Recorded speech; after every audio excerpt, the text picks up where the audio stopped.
Hi hello నమస్తే welcome back to my channel MMV Telugu channel. Hello my dear lovely family members and friends, మీరందరూ ఎలా ఉన్నారు? నేను చాలా బాగున్నాను. మీరు కూడా చాలా బాగుండాలని మనస్ఫూర్తిగా దేవుణ్ణి కోరుకుంటున్నాను. ఈరోజు మనం చెప్పుకునే స్టోరీ పేరు తరలి రాధతని వసంతం. రాసిన వారు శ్రీనివాసరావు, తిరుక్కోవూళ్ళూరు. ఉదయం 7 గంటలు కావస్తుంది. పొగమంచు దట్టంగా కురుస్తూ చలి సన్నగా వణికిస్తుంది. 62 భానుమూర్తి నిరాసక్తంగా నడుస్తున్నాడు. అతని అడుగులు భారంగా పడుతున్నాయి.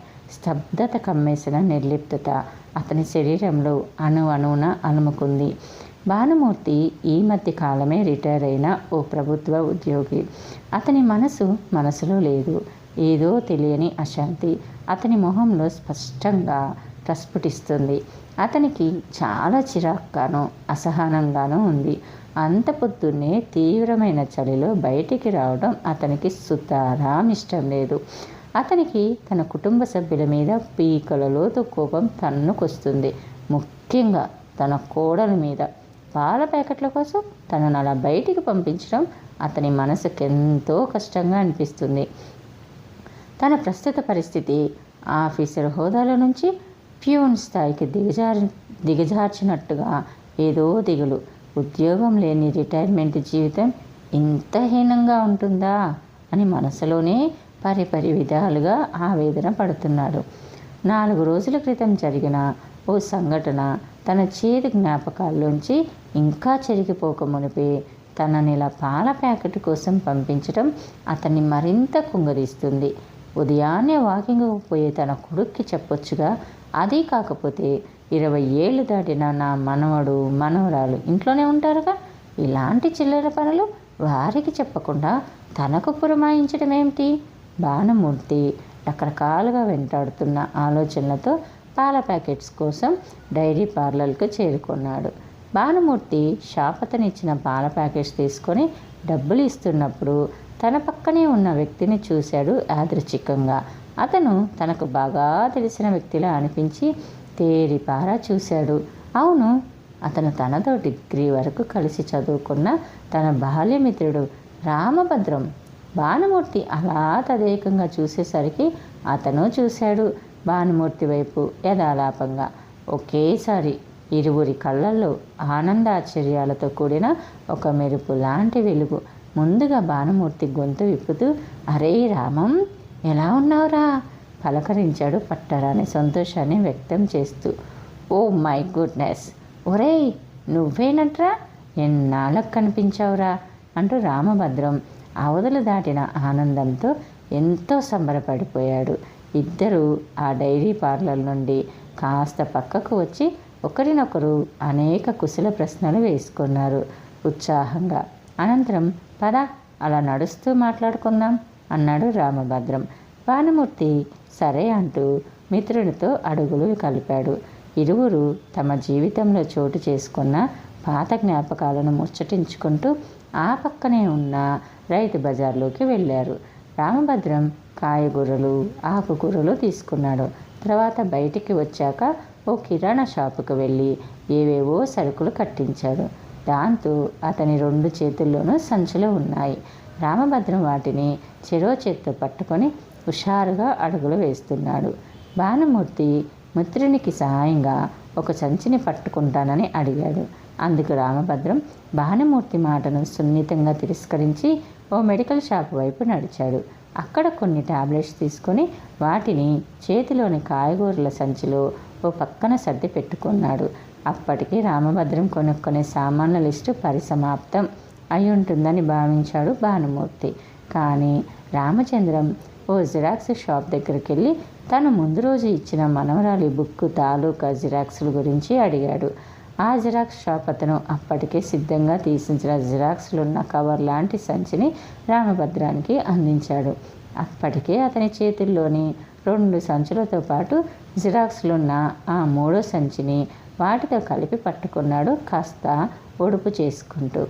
తన స్నేహితుడిని చుట్టేసిన బరువు బాధ్యతలకు గాడిద మూతకు భానుమూర్తికి రామచంద్రం మీద ఒక్కసారిగా జాలి ముంచుకొచ్చింది. లోపల భరించలేని బాధను అనుభవిస్తూ బయటికి మాత్రం ఆ మొహం మీద ఆ చిరునవ్వును ఎలా పులుముకోగలుగుతున్నావురా? తన్నుకొస్తున్న వేదనని కడుపులో అణుచుకోలేక నిర్మోహమాటంగా అడిగేశాడు భానుమూర్తి. మిత్రుని మాటలకు రామభద్రం చిన్నగా నవ్వేశాడు. ఆ నవ్వులో స్వచ్ఛమైన లాలిత్యం, నిర్మలత్వం ఉట్టిపడుతున్నాయి. భానుమూర్తికి రామభద్రం తీరు ఏమీ అర్థం కాలేదన్నట్లుగా మొహం మార్చుకున్నాడు. ఇందులో ఇంత బాధపడాల్సిందేముందిరా? ఇంటి పెద్దగా ఇంటి అవసరాలు చూసుకోవడం నా బాధ్యతే కదా. భానుమూర్తి మాటలకు చిద్విలాసంగా బదిలిస్తూ చెప్పాడు రామభద్రం. రిటైర్ అయ్యాక కూడా నీ మెడకు ఇన్ని ఉచ్చులు బిగించడం ఎంతవరకు సమంజసం? నీ కుటుంబంలో ఇలాంటి చిన్న చిన్న పనులు చక్కబెట్టేందుకు మనుషులే కరువయ్యారా? అసహనంగా తన మనసులోని అక్కసును ఆక్రోషంతో వెళ్ళగక్కాడు భానుమూర్తి. భానుమూర్తి మాటలకు రామభద్రం మొహంలో అదే నవ్వు, అదే ప్రసన్నత. ఆ నవ్వులో అర్థం కాని అనంత కోటి సందేహాలు స్ఫురించి మిత్రుణ్ణి అర్థం కానట్టు చూశాడు భానుమూర్తి. రామభద్రం మిత్రునికి వివరణ ఇస్తున్నట్టుగా కొనసాగించాడు. అందరూ తమ తమ బాధ్యతలతో సతమతమవుతూ అవస్థలు పడుతున్నారు. మా అబ్బాయి తన ఆఫీసు సమస్యలతోనూ పనులతోనూ నిరంతరం సతమతమైపోతుంటాడు. నా మనవరాలు ఇద్దరు తమ చదువులతోనూ ప్రాజెక్టు వర్కులతోనూ ఎప్పుడూ బిజీగా ఉంటారు. నా కోడలు జాబ్ చేస్తూనే ఇంట్లో అందరికీ వంట చేసి మరీ తన ఆఫీస్కి వెళ్తుంది.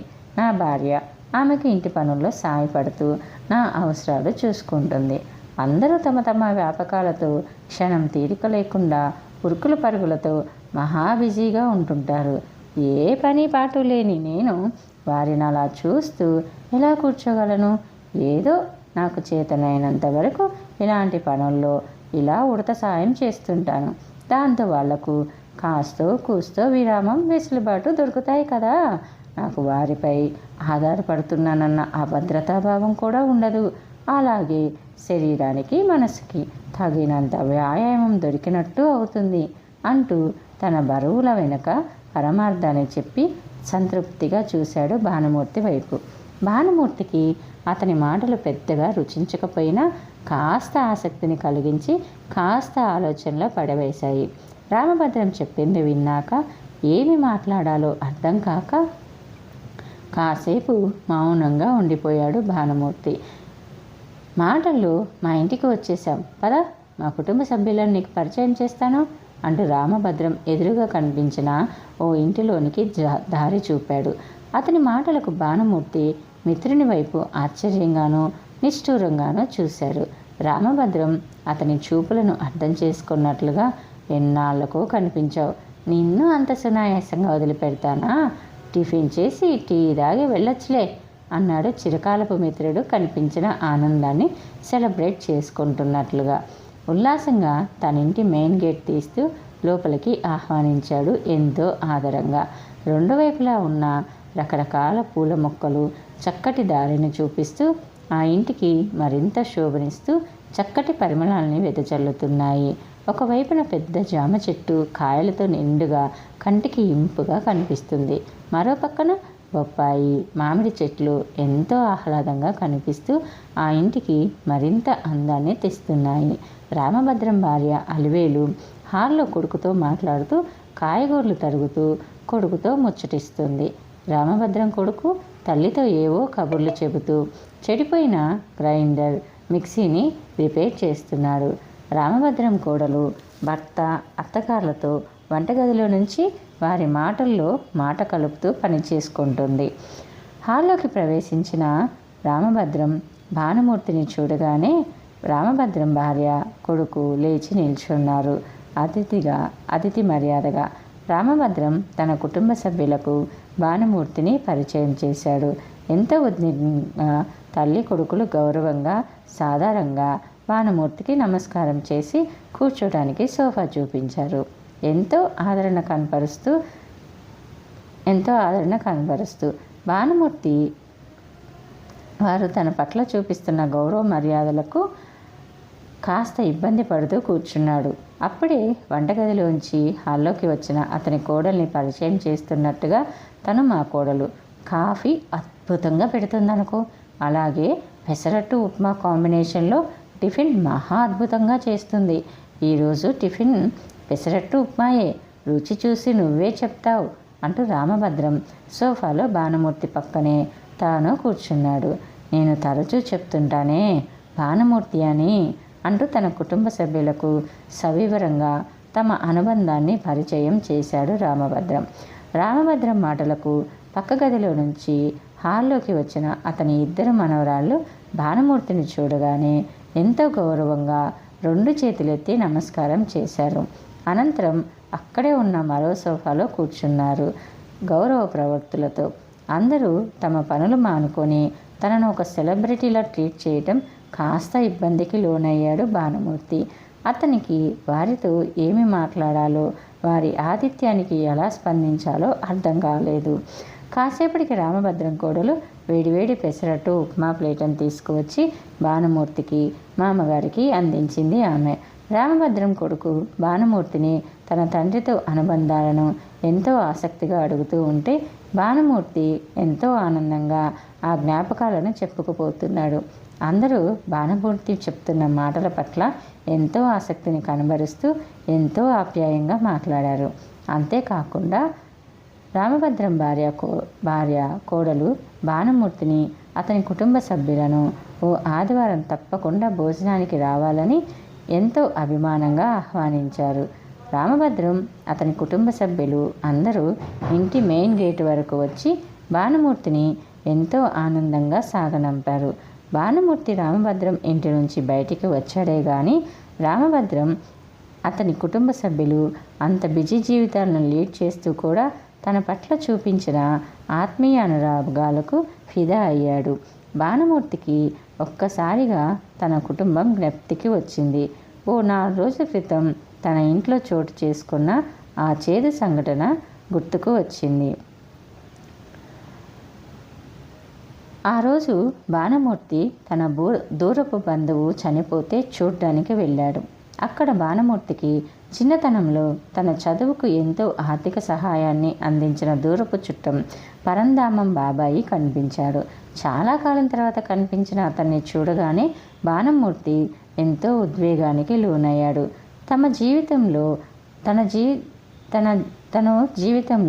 తన జీవితంలో సాధించిన విజయాల్ని అతనికి గొప్పగా చూపించుకోవటానికి తన ఇంటికి తీసుకువెళ్ళాడు ఎంతో ఆనందంగా.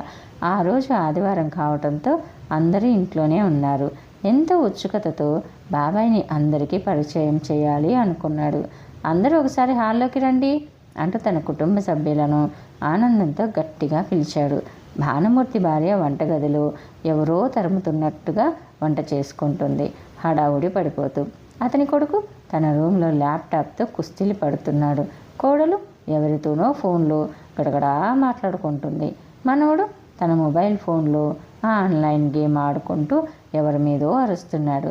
అలాగే మనవరాలు హాల్కి ఆనుకొని ఉన్న తన గదిలో ఏవో రీల్స్ ప్రాక్టీస్ చేస్తూ నానా తంటాలు పడుతుంది. ఎవరి వ్యాపకాల్లో వాళ్ళు గజిబిజిగా ఉండటంతో భానుమూర్తి పిలుపు ఎవరి చెవినా పడలేదు. భానుమూర్తి వంటగదికి దగ్గరగా వెళ్ళి తన భార్యని పార్వతి అని గట్టిగా పిలిచాడు. ఆమె అక్కడి నుంచి వచ్చారా అని తన పనిలో పడిపోయింది. భానుమూర్తి కాస్త ఇటు రాబోయి, మా బాబాయ్ వచ్చాడు, భార్యని బయటికి పిలిచాడు ఎంతో ఆత్రంగా. మీరు మాట్లాడుతూ ఉండండి, వస్తున్నా అంటూ 2 నిమిషాల అనంతరం వంటగదిలోంచి ఒగరుస్తూ హాల్లోకి వచ్చింది. భానుమూర్తి తన బాబాయ్ గురించి భార్యకు గొప్పగా చెప్పాలనుకున్నాడు. కానీ ఆమె హడావుడి వాలకం చూసి, పార్వతి వరుసకి నాకు బాబాయ్ అవుతారు, అప్పట్లో నా చదువుకి ఎంతో ఆర్థిక సహాయాన్ని అందించి దేవుడిలా ఆదుకున్నారు అంటూ తన బాబాయ్ గురించి ఒక్క వాక్యంలోనే పరిచయం చేశాడు. ఆమె ఓహో నమస్కారం అండి, ఈయన అప్పుడప్పుడు మీ గురించే గొప్పగా చెప్తుంటారు అని 2 చేతులతో నమస్కారం చేసి, మాట్లాడుతూ ఉండండి, పొయ్యి మీద కూర పెట్టాను అంటూ అదే వేగంతో వంటగదిలోకి పరుగుపెట్టింది.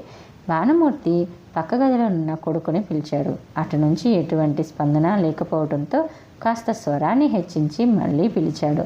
భానుమూర్తి అరుపు లాంటి పిలుపుకి ఈ లోకంలోకి ఊడిపడ్డ అతని కొడుకు హాల్లోకి అసహనంగా వస్తూ, ఏమిటి నాన్న మీ హడావుడి తండ్రి మీద కాస్త విసుగుని ప్రదర్శిస్తూ అన్నాడు. భానుమూర్తి ఉత్సాహంతో తన బాబాయ్ గురించి గొప్పగా పరిచయం చేశాడు. అతని కొడుకు హాయ్ సార్ అంటూ పలకరించి, వెంటనే మీరు మాట్లాడుతూ ఉండండి, నాకు కాస్త వర్క్ ఉంది అంటూ గబగబా తన గదిలోకి దూరిపోయాడు. భానుమూర్తి తన కొడుకు ప్రవర్తనకి కాస్త నొచ్చుకున్నాడు. పనిలో పనిగా మనవడు మనవరాలను 1కి 2 సార్లు పిలిచాడు. ఇద్దరి నుంచి తాతయ్య ఐఎమ్ సో బిజీ అంటూ ఒకేలాంటి రిప్లైలు వచ్చాయి. భానుమూర్తి వారి సమాధానాలకు ఇంకాస్త బాధపడ్డాడు. అంతలోనే సర్దుకొని, ఈ కాలం పిల్లలు కదా బాబాయ్ అని సర్ది చెప్పుకున్నాడు. భానుమూర్తి ఆరాటాన్ని అర్థం చేసుకున్న పరంధామం, పర్లేదురా అబ్బాయి అంటూ చిన్నగా నవ్వేశాడు. ఇంతలో భానుమూర్తి భార్య వడివడిగా హాల్లోకి వచ్చి ఇరువురికి కాఫీ అందించింది. అంతే వేగంగా వంటగదిలోకి వెళ్ళిపోయింది. భానుమూర్తి కొద్దిసేపు తన బాబాయ్తో తమ బంధువులందరి గురించి ఎంతో ఉత్సాహంగా ముచ్చటించాడు. కాసేపటి తర్వాత పరంధామం బయలుదేరటానికి సిద్ధమయ్యాడు. అతన్ని ధోరణికి భానుమూర్తి ఒక్కసారిగా ఆశ్చర్యపోతూ, అదేమిటి బాబాయ్, ఇన్నేళ్ళకు కనిపించావు? ఇలా కనిపించి అలా మాయమైపోతానంటే ఎలా? ఈరోజు మా ఇంట్లో మీ కోడలు వంటలు రుచి చూడాల్సిందే. రేపు ఉదయాన్నే వెళ్దువు గాని ఊరు అని ఎంతో వేడుకోలుగా బాబాయ్ ఊరెళ్ళే ప్రయత్నాన్ని ఆపాలని చూశాడు. భానుమూర్తి మాటలకు పరంధామం, భాను, ఇంకోసారి వచ్చినప్పుడు తప్పకుండా ఉంటాను. ఇంకో గంటలో ట్రైన్ ఉంది. నా కోసం మీ పిన్ని ఎదురు చూస్తూ ఉంటుంది అంటూ సోఫాలో నుంచి లేచి నిల్చున్నాడు, తన ప్రయాణానికి ఆయుత్తమవుతూ. కనీసం 2 ముద్దలైన ఎంగిలి పడి వెళ్ళండి బాబాయ్ అడిగాడు భానుమూర్తి కాస్త అర్థింపుగా. నేను ప్రయాణం చేసేటప్పుడు ఏ ఆహారం పుచ్చుకోను. మరోసారి వచ్చినప్పుడు తప్పకుండా 2 రోజులు ఉండే వెళ్తాను, సరేనా అని పరంధామం వంటగది దగ్గరకు నడిచి, వెళ్ళొస్తానమ్మా అంటూ భానుమూర్తి భార్యకు చెప్పాడు. ఆమె అక్కడి నుంచి సరేనండి అంటూ తన పనిలో మునిగిపోయింది ఆమె. పరంధామం భానుమూర్తి కోడల కోసం వాళ్ళ రూమ్ కేసి చూశాడు. ఆ గది తలుపు దగ్గరగా చేరవేసి ఉండటంతో బయటకు నడిచాడు. తన బాబాయ్తో అడుగులు వేస్తున్న భానుమూర్తి మనసంతా బాధగా మూలిగింది. బాబాయ్తో పాటు రైల్వే స్టేషన్కి వెళ్ళే ఆటోలో కూర్చున్నాడు. పరంధామం స్టేషన్ వరకు ఎందుకు, అనవసరపు శ్రమ అని ఎంత వారించినా వినకుండా బయలుదేరాడు. భానుమూర్తి తనకి ప్లాట్ఫామ్ టికెట్, బాబాయ్ రైలు టికెట్తోనే తీసుకున్నాడు.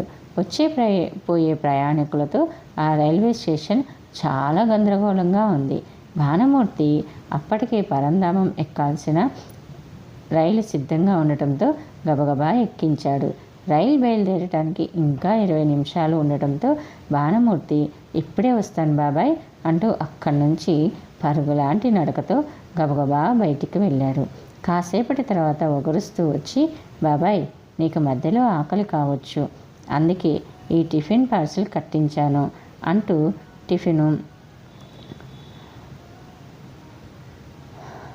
టిఫిన్ పొట్లం, బిస్కెట్ ప్యాకెట్, వాటర్ బాటిల్ ఉన్న ఓ క్యారీ బ్యాగ్ని ఆత్రంగా అందించాడు. పరంధామం, ఎందుకు బాబు ఇప్పుడు ఇవన్నీ, నిన్ను అనవసరంగా శ్రమ పెట్టాను అన్నాడు కాస్త ఇబ్బంది పడుతూ. ఆ మాట అంటున్నప్పుడు పరంధామం గొంతు చిన్నగా జీరబోయింది. అప్పుడే రైలు బయలుదేరబోతుంది అన్న సంకేతకంగా గార్డ్ గట్టిగా విజిల్ వేశాడు. అప్పుడన్నాడు భానుమూర్తి ఎంతో ఆర్ద్రతగా, ఒక్క పూట భోజనమైనా పెట్టకుండా ఆకలితో పంపిస్తున్న ఈ నిర్భాగ్యుని క్షమించు బాబాయ్ అంటూ పూడుకుపోయిన గొంతుని అతి కష్టం మీద పెగుల్చుకున్నాడు. అతని కళ్ళు దుఃఖంతో జలజలా వర్షిస్తున్నాయి. అయ్యో, నేనేం అనుకోలేదురా నాన్న, నువ్వు ఇంతగా బాధపడాల్సిందేదీ లేదు. నీ అభిమానం నాకు తెలియందా? వెళ్ళొస్తాను, చల్లగా ఉండు నాన్న, ఉంటాను అని పరంధామం అంటుండగా రైలు నెమ్మదిగా కదిలింది. భానుమూర్తి 4 రోజుల క్రిందట జరిగిన ఆ సంఘటన తాలూకా ఆలోచనల నుంచి బయటకు వచ్చి భారంగా నిట్టూర్పు విడిచాడు. ఆ రోజు తన కుటుంబ సభ్యులు తమ వ్యాపకాల్లో పడి తన బాబాయిని పట్టించుకోలేదని తానెంతగానో వేదన పడ్డాడు. అది సరైన పద్ధతి కాదని తన వారిని గట్టిగా మందలించాలని ఆ రోజే అనుకున్నాడు. కానీ అంతలోనే విరమించుకున్నాడు. తన కుటుంబ సభ్యులను నిలదీసేందుకు తనకు ఏ అర్హత ఉందని, తను ఏనాడైనా తన భార్య తరపు బంధువులను కానీ, తన కోడలు బంధువులతో కానీ, మరే ఇతర బంధువులతో కానీ ఏ రోజు సరిగ్గా మాట్లాడిందే లేదు. ఎవరు వచ్చినా హాయ్, హలో అంటూ తన పనిలో తాను పరుగులు పెట్టేవాడు. కుటుంబ పెద్ద అయినటువంటి తానే అలా ఉంటే కుటుంబం తనను అనుసరించడం అలా ఉండక ఎలా ఉంటుంది అనుకొని ఆ రోజు ఊరుకుండిపోయాడు.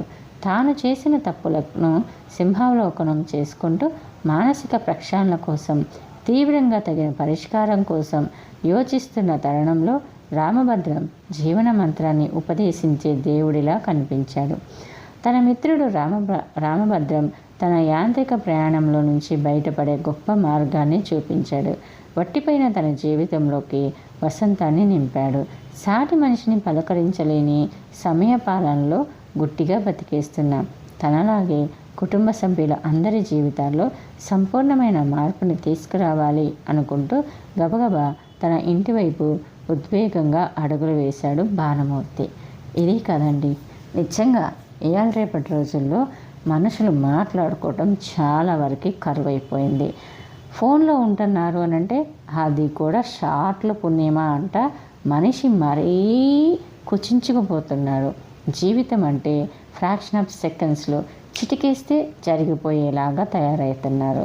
కాస్త అందరం వాస్తవంలోకి ఆలోచిద్దామా? నీటి బుడగ లాంటిది జీవితం అంటారు. అలాంటి జీవితాన్ని నిజంగా నీటి బుడగ చేసుకోవద్దండి.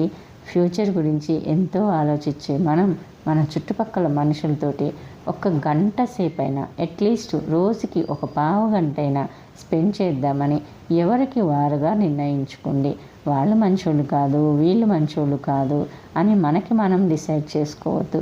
వాళ్ళు మంచోళ్ళో కాదో మనకు తెలియదు. జస్ట్ పలకరించి మంచితనంతో పలకరిస్తే ఎప్పుడు మన మంచితనం ఎక్కడికి పోదండి. అందరూ మంచోళ్ళు కాదు అనుకుంటుండే మనల్ని కూడా ఎదుటివాళ్ళు మంచోళ్ళు కాదనే అనుకుంటారు కదా. ఒక్కసారి చుట్టూ మన ప్రపంచాన్ని చూద్దాం, అందంగా మంచి మనసుతోటి పలకరిద్దాం. ఏమంటారు? ఓకేనా? Thanks for the watching. Bye bye, take care, see you soon again. మీకు ఈ కథ నచ్చితే తప్పకుండా లైక్ చేయండి. అలానే మీ అభిప్రాయాలు, సూచనలు, సలహాలు ఏమైనా ఉంటే కింద కామెంట్ సెక్షన్లో తెలియచేయండి. అలానే నా ఛానల్ నచ్చితే తప్పకుండా నా ఛానల్ని సబ్స్క్రైబ్ చేసుకోండి. సబ్స్క్రైబ్ బటన్ రెడ్ కలర్లో ఉంటుంది, దాన్ని క్లిక్ చేస్తే బెల్ ఐకాన్ వస్తుంది. దాన్ని క్లిక్ చేసి ఆల్ అనే ఆప్షన్ ఎంచుకుంటే ముందు నేను చెప్పే మరిన్ని ఇంట్రెస్ట్కరమైన స్టోరీస్ అన్నీ మీకు నోటిఫికేషన్ రూపంలోకి వచ్చేస్తాయి. ఓకేనా? Thanks for the watching. Bye bye, take care, see you soon again.